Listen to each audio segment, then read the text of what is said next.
I moved slowly. I was trying to be polite. I was trying to be polite. Hey there, I'm Eric Hunley, and welcome to my channel.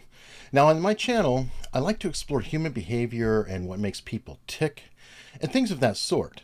Now, part of this is body language, and while I am not an expert in reading body language, I give it a shot and I do what I can.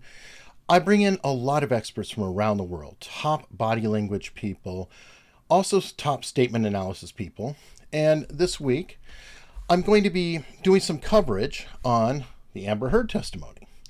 Now, starting this off, I have the legendary Lena Sisco. Lena is a top-notch body language expert. She teaches police forces around the world. She's been featured on different television networks, and she even was an interrogator in Guantanamo Bay.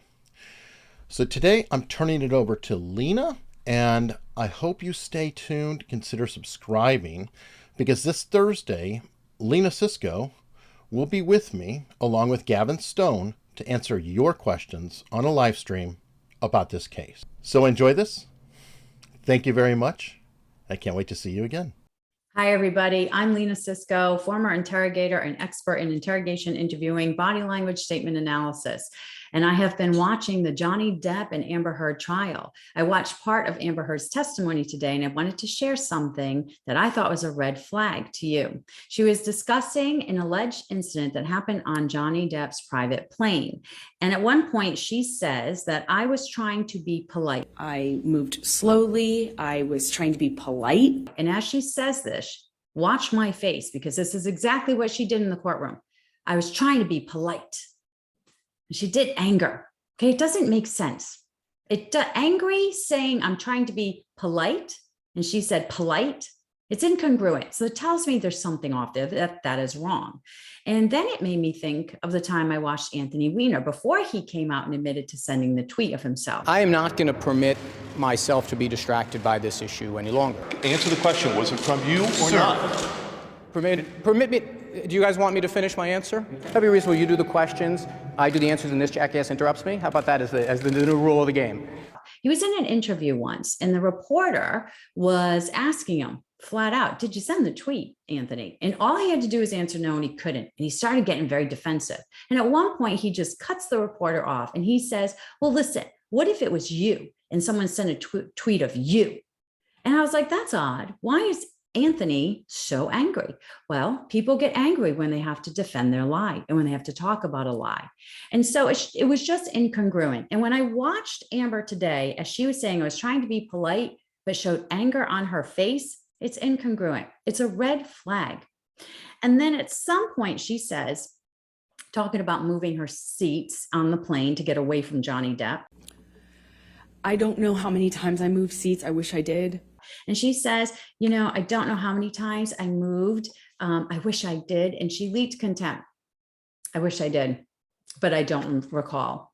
So contempt is the facial expression, which means moral superiority. It doesn't mean people are lying, but it does mean at that point you feel morally superior. So my question is, why does Amber feel morally superior as she was saying, I keep changing seats on the plane? And I wished I remembered, but I don't. And then after she talked about the alleged incident when Johnny Depp kicked her in the back with his boot. My back is turned to him, and I feel this boot in my back. He just kicked me in the back. I fell to the floor. I caught myself on the floor, and I just felt like I was looking at the floor of the plane felt like a long time. And I thought to myself, I don't know what to do. I can't believe he just kick me? She said this, I thought to myself, let me tell you this. If you hear people say that, they're struggling to think of what to say. It's double talk, it's self-talk, it's unnecessary. It tells me you're trying to think of what to say. It does not necessarily mean you're lying. But with all these other red flags that I heard, I do not think she's being honest. At one point, she was talking about an alleged event that happened on Johnny Depp's private plane where he allegedly threw things at her and put a boot in her back, and then allegedly was howling in the bathroom and passed out there. And then she tape recorded him. my back is turned to him and I feel this boot in my back. He just kicked me in the back. I fell to the floor. I caught myself on the floor. And So the question to her was, why did you record his behavior? Did there come a time that you tape recorded Mr. Depp on this plane?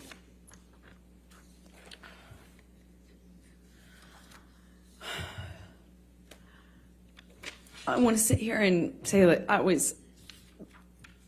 And at this point, this is the first time I started seeing this. At this point, she starts doing this. She starts to bite the inside of her lip. That's a self-soothing, self-pacifying gesture, but it also means this. It means, I hope I don't say the wrong thing.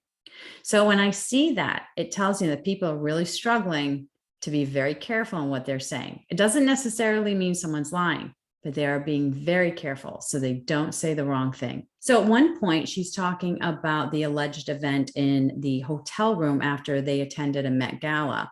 And she starts off by saying this, and I'm going to read it. And I quote, I shoved him back. I think at that point when we were still in the living room, I shoved him back. But I don't really recall too many specifics. I remember he threw a bottle at me.